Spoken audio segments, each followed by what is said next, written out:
You came to LA this week to peek into the future. But if all you want is next generation, you're in the wrong place.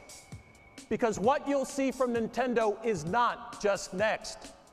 Instead, it's what's absolutely new.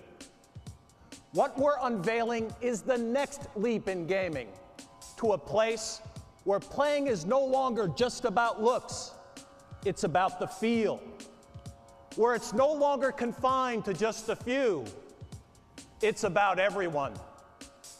And most of all, the next leap is not about what you see, because what you see is not always what you get. The next leap is about playing, because playing is believing.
2 years ago at E3, we pulled the curtain back on Nintendo DS, and many said, huh? Last year at E3, we uncaged Nintendogs, and many asked, really? Then 9 months ago at the Tokyo Game Show, we revealed how we, from Nintendo, will change game control forever. And a lot of people said, well, we'll see. Fair enough, because today you will see, and tomorrow you'll start to feel.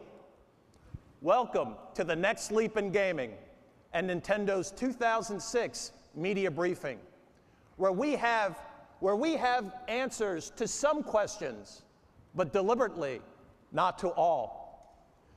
Because our purpose this week is not to fill your left brain with information, but to jolt your right brain with inspiration. Let me start with a couple of questions for you. Do you know anyone who's never watched TV, never seen a movie, never read a book?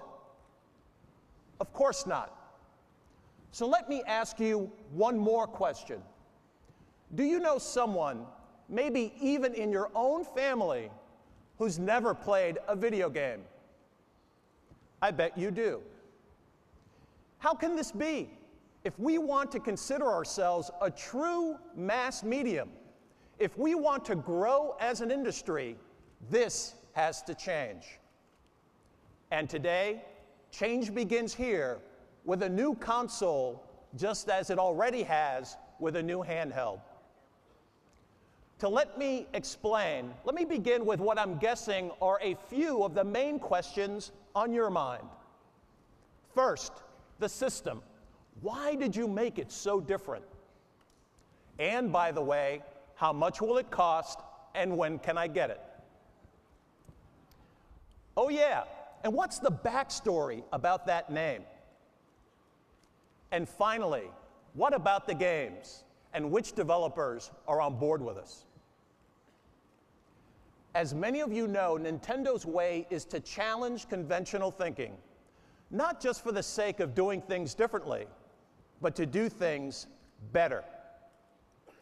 The graveyard of any industry is filled with the headstones of companies who decided to keep doing things the same old way, playing only on the margin, making things just a little bit better.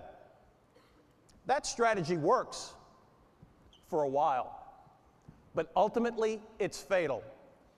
Over the years, our industry has come to accept progress simply by what's on the screen. I know many of you were in our audience back in 1996 when Super Mario 64 jumped to life in true 3D. And you said, man, that looks great. But that leap to a revolutionary form of gaming wasn't really about the looks. Even then, it was about the feel, moving your character and your viewpoint independently in any direction, all in real time. And the memory of that moment was also the starting point for Wii. In the same way that Super Mario 64 changed everything, we asked, how do we make games that feel entirely new all over again? This week, every one of you will feel our answer. As for date and price, we believe it's in our best interest to keep the details private for just a while longer. But for now, let me just restate that we will give you more fun for less money, and you'll be playing Wii in the fourth quarter of 2006.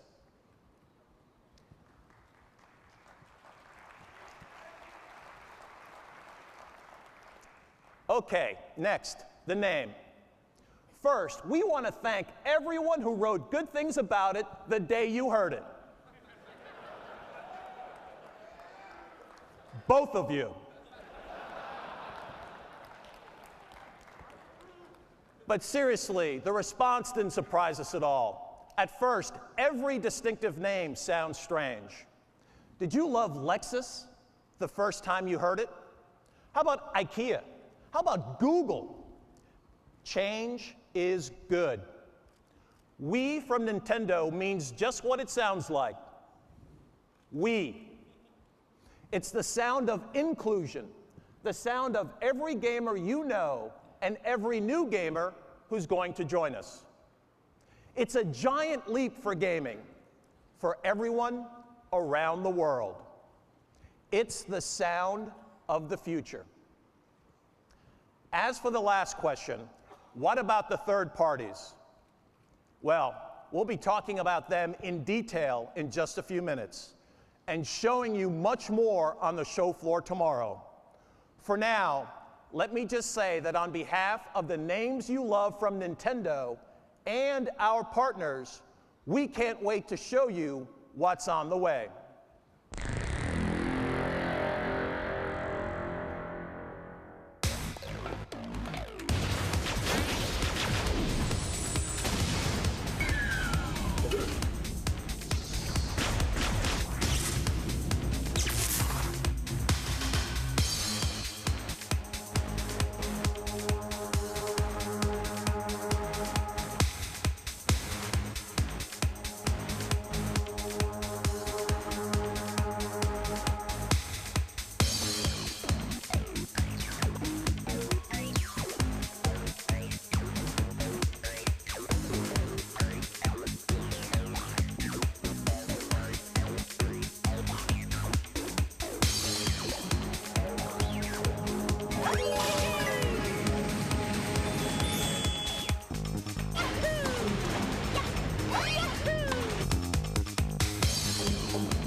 I think you may have recognized that last game.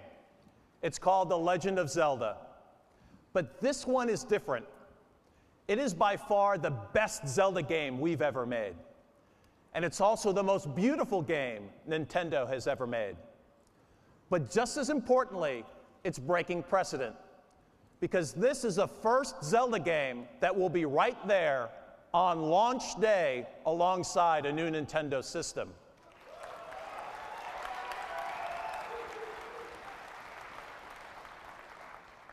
How good is that? I know you'll make that judgment for yourself, but there's no better time for a first look than right now. So please welcome Nate and Bill from Nintendo of America to host the world premiere of The Legend of Zelda: Twilight Princess, playing on the new Wii. Thank you, Reggie. Good morning, everyone. Are you ready? Nate and I are very happy and honored to be able to show all of you exactly how you're going to be playing Zelda this year on Wii. Very basic control is going to be very familiar to anyone who's ever played a Zelda game. Your movement is handled with the analog stick on the nunchuck. Link's arsenal of items is going to be mapped to the plus control pad on the Wii remote. And Zelda's patented targeting system will be handled using the Z button, also on the nunchuck in the left hand. But the Wii version of Twilight Princess takes advantage, of course, of the unique controller. It provides new, unique, and intuitive feel to the gameplay. And that's what makes it great. The first thing you'll notice on screen in the Wii version is the presence of a fairy. This fairy indicates where you'll be pointing with the Wii Remote's pointer. You'll use this on a very basic level to access all of your menu screens, select your items. It's very intuitive, it's very nice, it's very easy to use, and I think you're all going to like it. But, you know, menus aren't that exciting, so why don't we get into some of the more intense battles? Your basic sword swings are handled using the B button on the bottom of the Wii Remote. But of course, not all of your enemies are going to be within reach. Some of them you're going to have to get at from a distance. And that's where Link's bow comes in handy. Like all distance weapons, the bow is going to be aimed using the pointer on the Wii Remote. Now, as Nate's showing us here, as you aim, there's a circle in the center of the screen. Within that circle, your targeting cursor moves independently. Outside it, the camera moves with it. The beauty of this control scheme is that it's intuitive. You know, there's no more inverted shooting, just point and shoot. And it adds realism to the game. It feels like you're actually aiming with a bow. It's not some controller. Now, with the bow, the Wii Remote also adds depth of sound. And this is where we can finally start to unveil some of the secrets that still remain about the controller. Built into the Wii Remote is a speaker. You'll hear the bowstring draw taut. You'll hear the flip of the arrow. And then you'll hear that sound travel from your hand to the TV, where that arrow will plunge into the chest of your enemy. That's depth of sound that no other controller and no other system can offer. And I know that other developers already have a whole lot of very unique ideas about how to take advantage of this feature. Now here we have Nate showing us some more intense battle.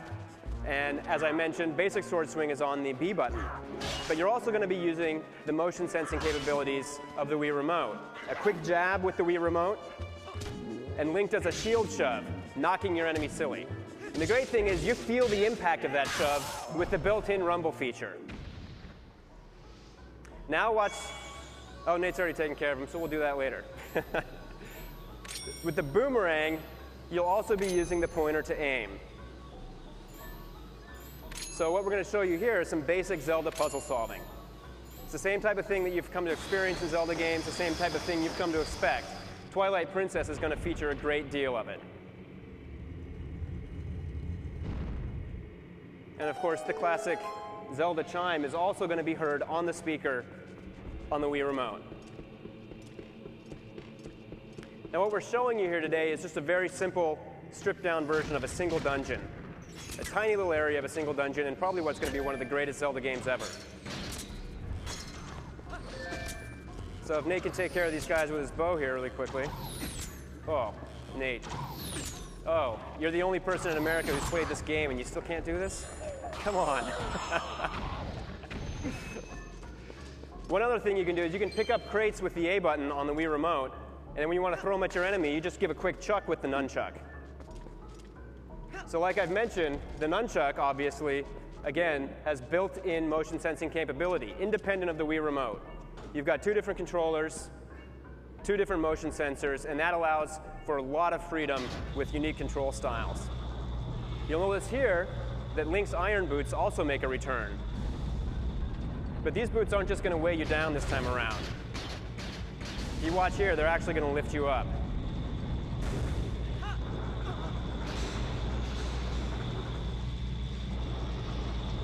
Magnets can be fun. Who knew?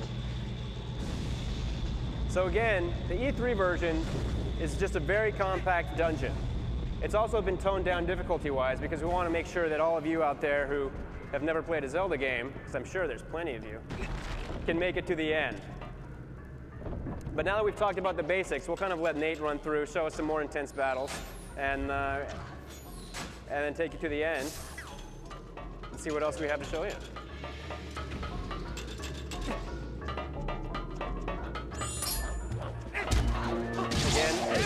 Quick little jab for the shield. Quick rotation for the spin attack, you'll notice there.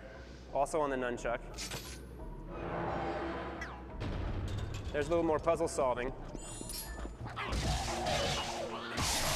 So again, quick rotation with the nunchuck for the spin attack, and then you just stab down with the nunchuck, and Link will do his down thrust, finishing your enemies off. And let me tell you, that feels really good.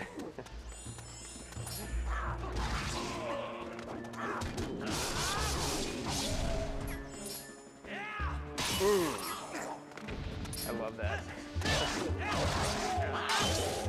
Now, because you're all big Zelda fans out there, we don't want to spoil everything for you. So we're not going to show you what waits behind that door, but I'm sure you all know it's got to be something horrible. But don't worry, even if you're not a Zelda fan and you can't quite handle all that action, also on the show floor, you're going to be able to kick back lakeside and enjoy some nice, relaxing fishing. But you're all going to have to bring your own beer. So we'll see you on the show floor tomorrow. Thank you very much.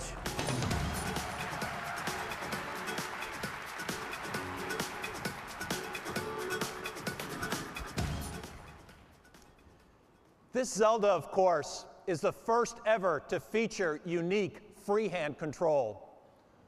But tens of millions of Nintendo GameCube owners around the world will also be playing this game on their systems. That's because here in the Americas, Nintendo will launch two different versions, one for GameCube and another for Wii, on the same day our new console launches. Even as technology advances, one thing will never change. The name of the game is still games. How many times have you heard Nintendo say it? But actions speak louder than words, so let's look at some games. Samus is back, and Metroid Prime 3 Corruption. You'll not only do more running and gunning, but both the Wii Remote and Nunchuck controllers, each with its own motion sensor, will pump up your heart rate like never before.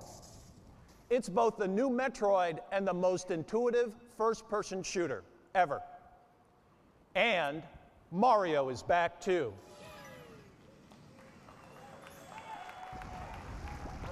His brand new adventure for Wii is called Super Mario Galaxy. And with freehand control, Mr. Miyamoto has given Mario moves he's never had before. Swing your hand to bat away objects, grab onto shooting stars with the pointer, swim through space, and skip along the stratosphere. We said this new system represents the next leap in gaming. But can it truly be new if all the names are the same? Of course not. That's why we're hard at work on new franchises to expand our portfolio. And we like to give you 3 early previews this morning. First up is Excite Truck. Most of you recognize the pedigree. But what you won't recognize is the method of control. Remember how you always tilted the controller like handlebars when you played Excite Bike? Well, now you're holding the steering wheel of a big damn truck. And the terrain deforms beneath you in real time. This feels like driving. Next, isn't it just fun to bash things? In Project Hammer, swing the controller and the bad guys get nailed. But what happens if the bad guy is Mother Nature? Survive or not, it's your call in Disaster, Day of Crisis. Come feel the panic and bring the catastrophe under your control. Obviously, game creation inside Nintendo is important. But just as important is what's coming from our great third-party partners around the world. Independent developers have been hard at work in Japan. And although we won't be spending a lot of time today detailing their projects, we did want to underscore a couple of excellent examples. When Sega saw the new control system, they said, it's time to put Sonic back into gear. Finally, the Speedster is totally under your control. Look up, the mothership is about to land, and Square Enix is arriving with an exclusive iteration of its legendary series with Final Fantasy Crystal Chronicles. Yet again, we will take what is familiar and reinvent it. And Hallmark franchises are also on the way from this side of the Pacific. You may be a veteran All-Pro playing EA's Madden Football, but with freehand control, reinventing everything from the snap, to the drop back, to the pass, to the run after the catch, you'll feel like a lively rookie all over again. And grinders know it's all about balance. And with Activision's Tony Hawk, we will transmit that reality right to the palms of your hands.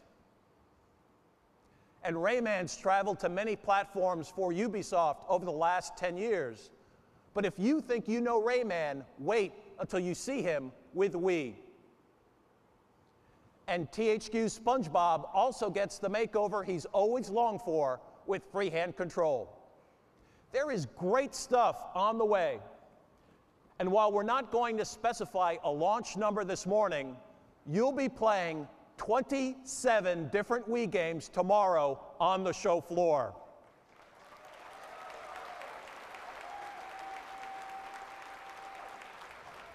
And seeing even more on video.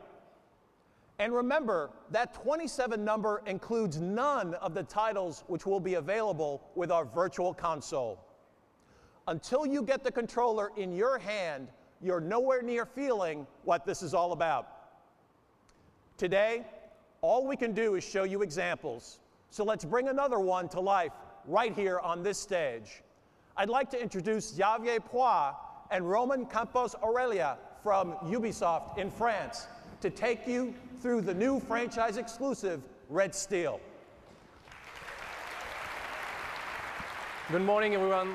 My name is Xavier Poix. I'm the studio director of Ubisoft in Paris, where Red Steel is being developed. And joining me on stage is our lead game designer, Roman Campos Oriola.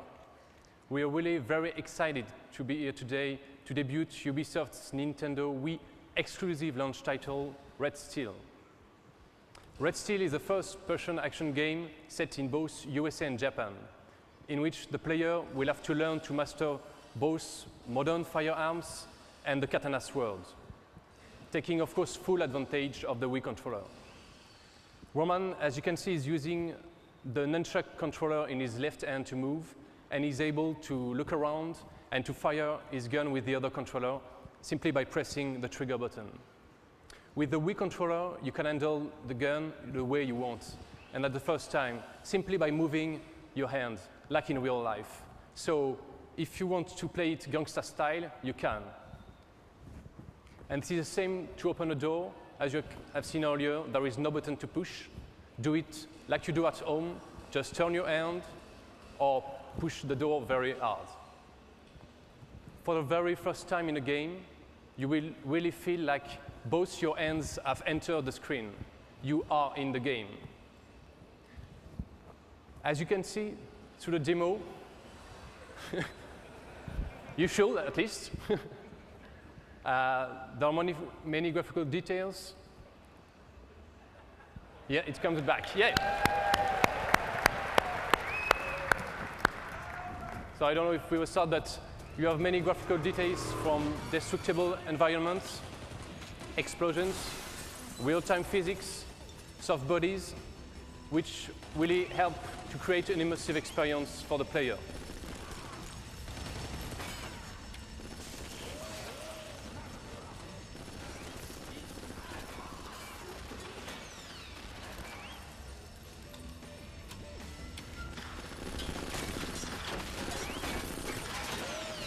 So this is a little warm-up with enemies before we go into more details.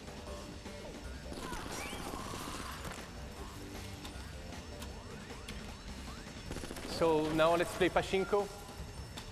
The game will feature a variety of handguns and semi-automatic weapons, shotgun of course, as you will see. And now we'll be speaking more precisely about IA in the game. So once again, destructible environments, And enemies, surprisingly in a game, really care for themselves. That means that depending on their level of trust, they will hide themselves, they will go for cover, and they will try to attack you from the back and try, of course, to control the situation.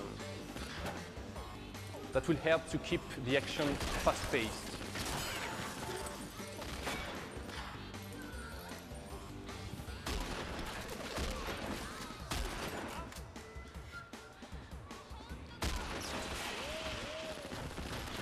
We also have a system of AI that we can call a clan system. That means that when the enemies have a leader, they will rely on him. So if he has been disarmed by the player, or if he has been killed, then they will act differently.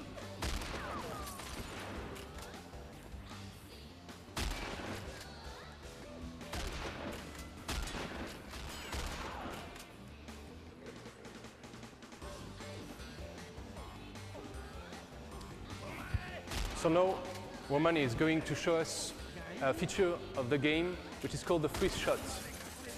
This feature will be very useful in tricky situations. So simply by holding a button, the player will be able to freeze time, and then will be able to tag weak points on enemies. You then will have to choose between killing those enemies or making them submit to you.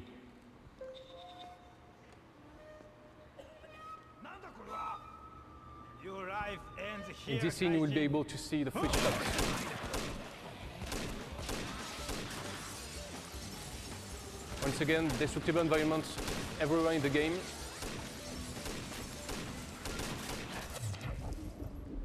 The one woman will tag the weak points, disarming or killing.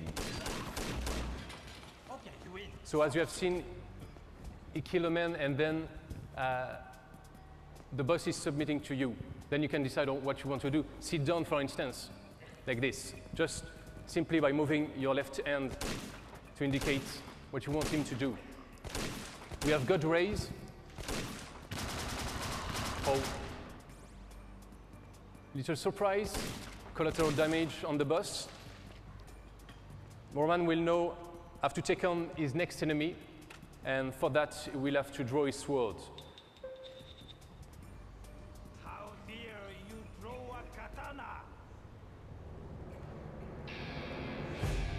So once again, the moves you have to make for the sword fighting are very intuitive. You can block with your left hand and slash with your right hand in any direction. That means that you will have dozens of combinations to do.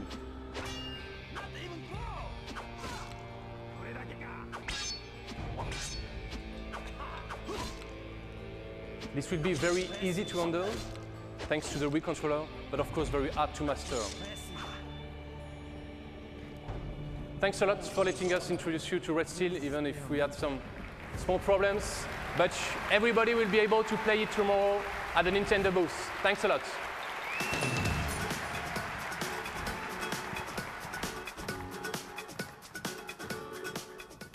Thank you, Xavier and Roman, for the demonstration.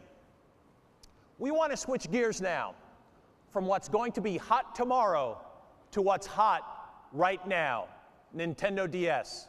Please welcome our Senior Vice President of Marketing and Corporate Communications, George Harrison. George?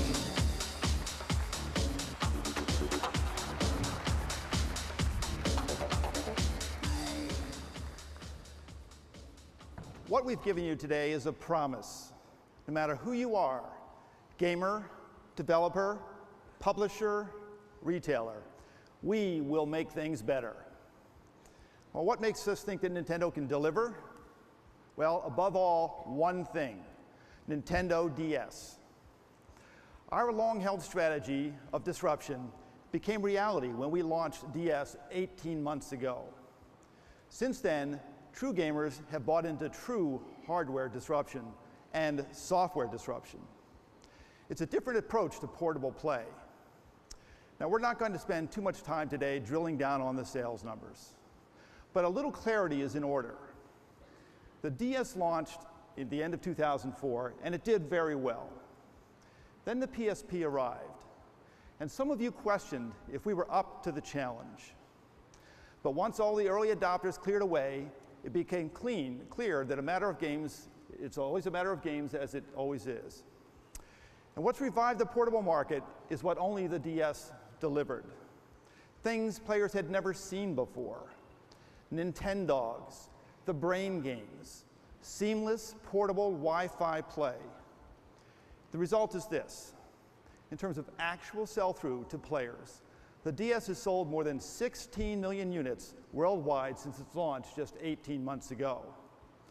Now, independent sources put total worldwide PSP sell-through to consumers at millions less. Millions less.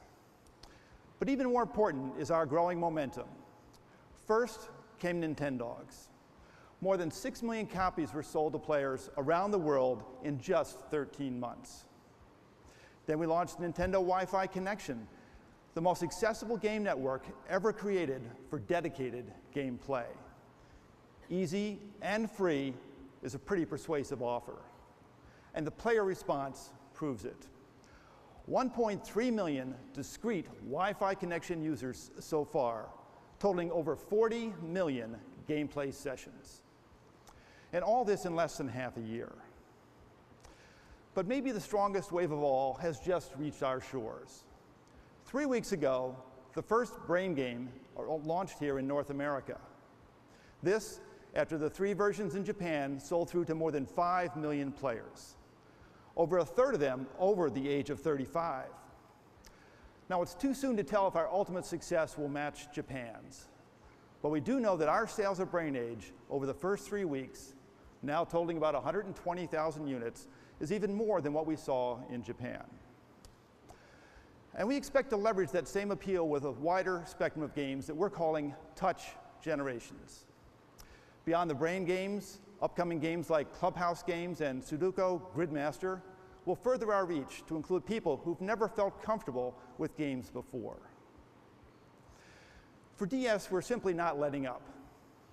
And in just a few weeks, the newest handheld sensation arrives here in America.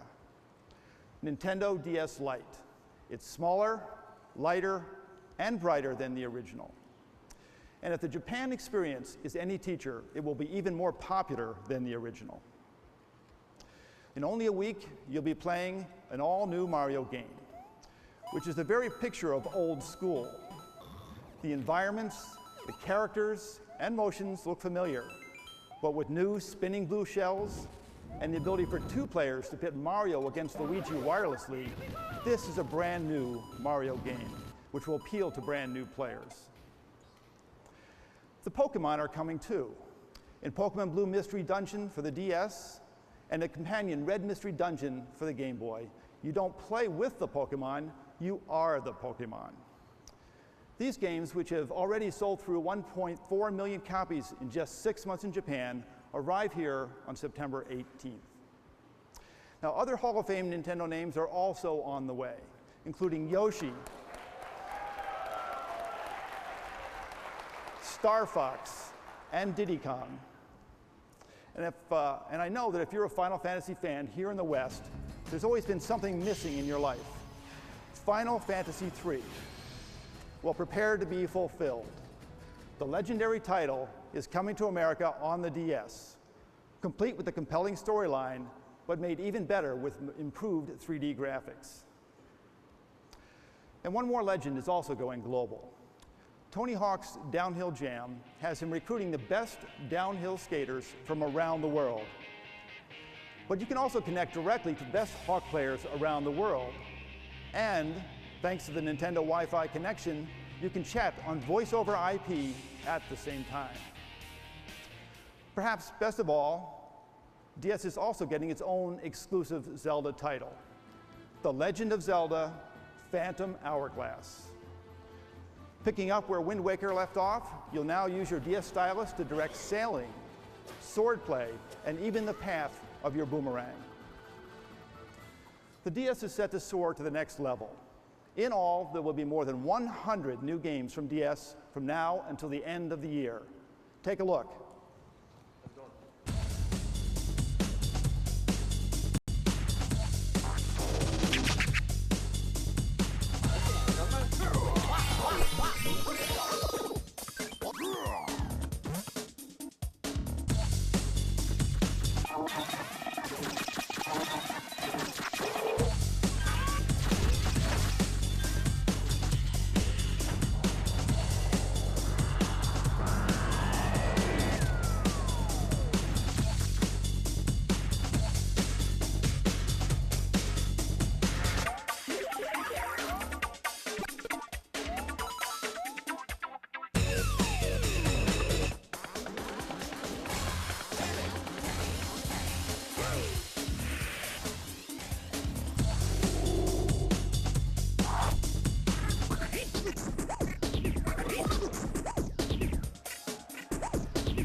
Ladies and gentlemen, please welcome Mr. Satoru Iwata.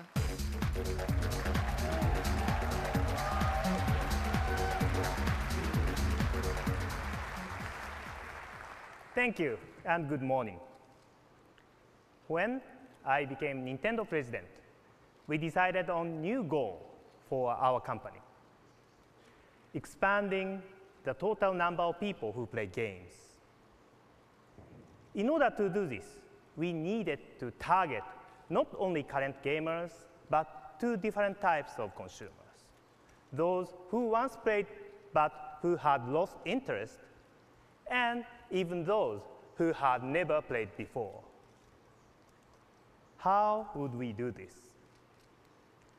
The industry has always tried to improve in the same direction with games that are more gorgeous and more complex. But in order to approach lapsed or former gamers and non-gamers, these types of games cannot serve our purpose. The logical solution is to reinvent the relationship between player and game, the game controller interface. We believe this approach can appeal to a much broader audience, but also excite core gamers. This is important because core gamers always represent our most important audience. Our first implementation was Nintendo DS. Like many disruptive innovations, at first, it confused some people.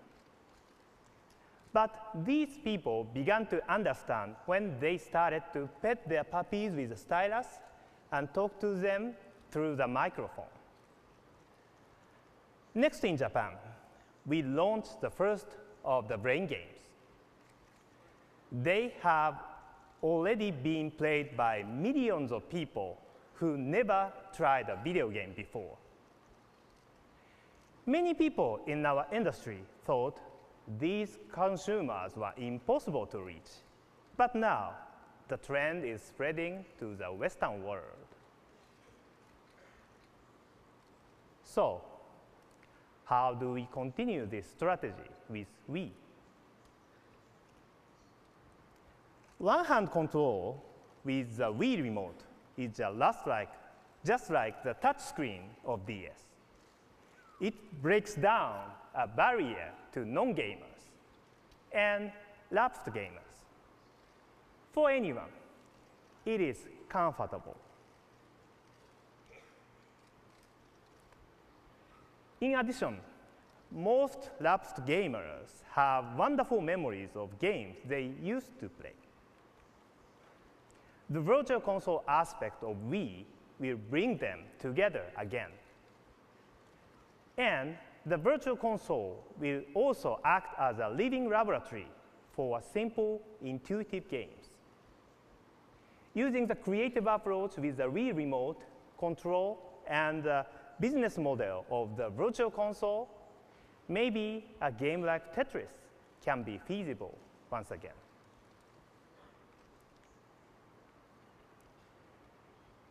In the past 20 years, as game systems improved in functionality, there were also downsides. Among these, the startup time before gameplay begins is growing longer and longer.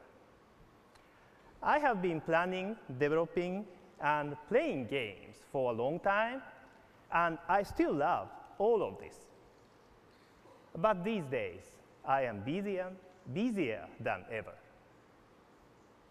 And if I have to wait 30 seconds or 40 seconds or more for a game to load, often I get frustrated, and sometimes I just cannot wait.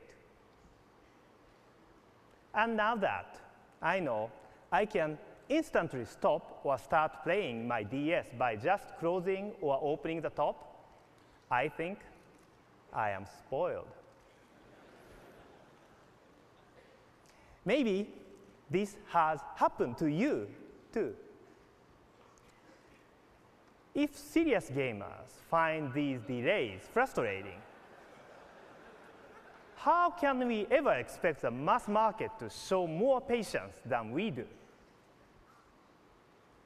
Unless we change, we can never increase the gameplay population. The Wii console will also help solve this problem. It can power up virtual console games and applications like our Opera web browser saved to flash ROM, almost as fast as telephone or television, in just a few seconds. And let me describe one more hardware feature. No game console, no matter how powerful, serves any purposes when it is turned off. So, we designed our machine to provide owners a variety of services even when it seems like it is turned off. We will become the system that never sleeps. Using a design called WiiConnect24, the console automatically enters standby mode without the fan running, but still operating key functions and using about the same power of a miniature light bulb. Importantly, this means the Wii console can be constantly connected to the internet.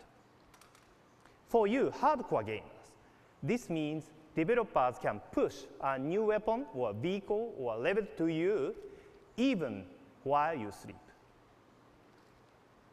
For beginning gamers, just starting with something like Animal Crossing, anytime the console is in standby, they may return to find that a friend has visited their village and left a message or a gift. And other developers will configure their games so that players will receive the game elements or information that the designer wishes. And programmers won't need to write a single line of code. Networking software is included in the hardware. And developers can decide to add these functions at any time. What we are aiming for is a system that is new every day. Then, finally, the most difficult job, is to reach people who have never played before. To approach them, we need to remove several walls. New controllers and virtual consoles are important, but most important is software that these people will really want to play. These games would allow core gamers and non-gamers to happily and immediately compete against each other. What kind of game can do that? Among the examples you will play tomorrow is Wii Sports. This is a combination which will include tennis, golf, and baseball in one package. It will be available on launch day. Beginning players will find control with the Wii Remote intuitive and appealing. Serious gamers will find it a surprising way to attempt something they already done many times before. Expanding the game audience with Wii means increasing the number of people in any household who are involved with games.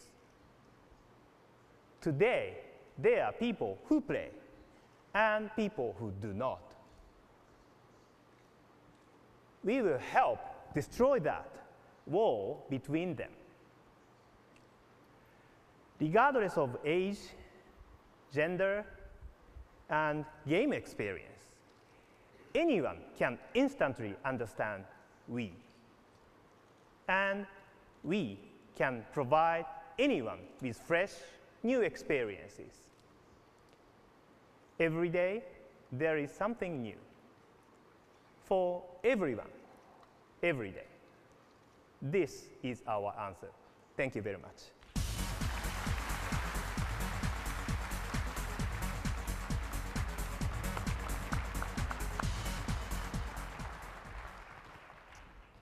Right now, there are 3,000 of you watching here in the audience, and a lot more online. And we'd like nothing better to invite you all up on stage to play. While we can't do that for everyone, we can make that happen for one person. As you know, we've been running an online sweepstakes with our good friends at AOL to choose the first player in the world to get his or her hands on the controller.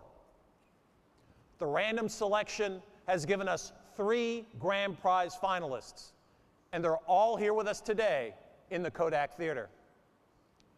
Mr. Miyamoto himself has chosen the winner at random, and he's put the name inside an envelope, just like it's always done up here at the Academy Awards. Now, please join me in welcoming Mr. Shigeru Miyamoto with the announcement of the final sweepstakes winner.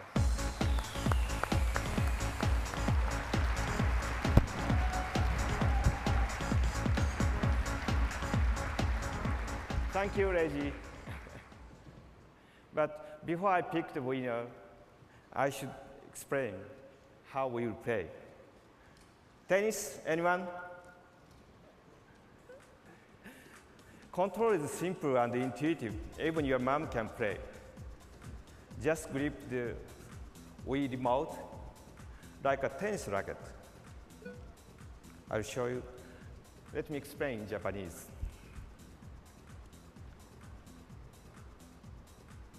Toss up. To serve, you just toss and serve. One swift stroke. One hand. You hit forehands, Forehand.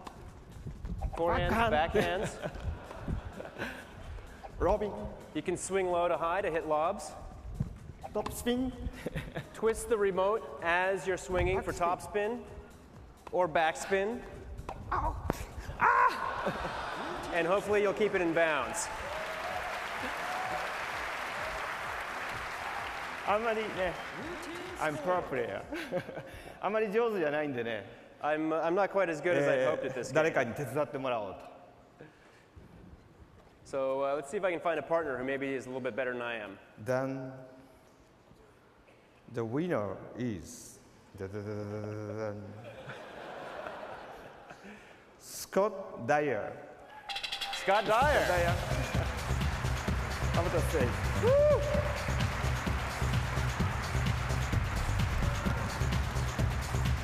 Congratulations. Congratulations. Please join Mr. Miyamoto. Congratulations. May I ask you to be my partner in the next game? Yes. Why don't you stand on the other side of Mr. Miyamoto? レジさんもね、誰か相手がいるんじゃないですかね。 Why don't we, Reggie, why don't you come out? Do we have anybody that we could possibly play against? Yeah, I think I could find someone to play. I think we're ready to go. Mr. Iwata, maybe this year I can just take the names and you can kick the, Go ahead and you run know. your hand through the strap. Yes, of course. That is my job. Wow. We'll play around. Looks like we've got Mr. Iwata both here on stage and in the game. No fault. Okay.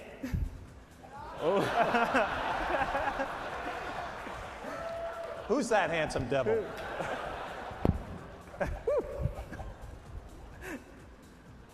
And there's our winner. Okay, いきます。 So we've got Mr. Miyamoto and his partner on the left side, and we've got Reggie and Mr. Iwata on the right. So again, toss and serve. Look at forehand, backhand. Game point. Uh-oh. As you can see, this is a quick, shortened version of tennis. 3 points and you lose. So let's see if our executive team here can make a comeback. Oh, no. もう一回やりますか？もう一回やります。 That was quick. Maybe we need should a give these guys rematch. another chance. じゃあこっち言います。 A little rematch. リマッチ。Come on. Nice serve. Oh, nice. Oh, Reggie. Good. Oh, very good. You know, I Very would have good. thought you'd have a little more power in that, Reggie. Oh. You're distracting me. What is this?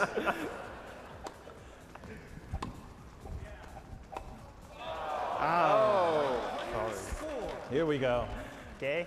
It's your serve. I sense a comeback.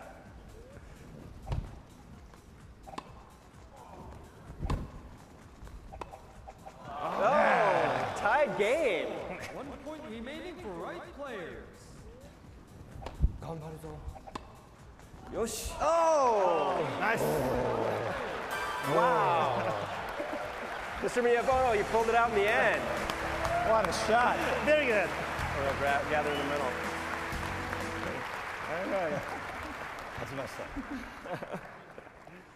What a great match. Now, of course, Scott got his chance on stage here today, but all of you are going to be able to play tennis tomorrow on the show floor. Just be sure to wear some loose clothing so you can really get into it. Thank you very much. Thank you. Thank you very much. See you tomorrow.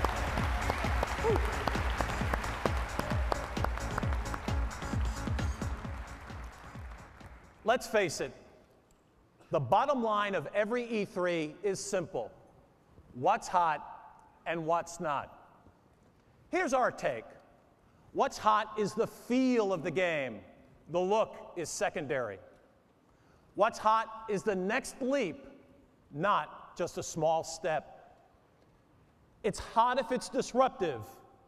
It's not if it's predictable. The future of our industry is inclusion, not exclusion. It's about the heat of emotion, not the chill of technology. We know that the future is right here. We and the DS represent the same thing, risk. Risk allows progress. We're a company that doesn't run from risk, we run to it.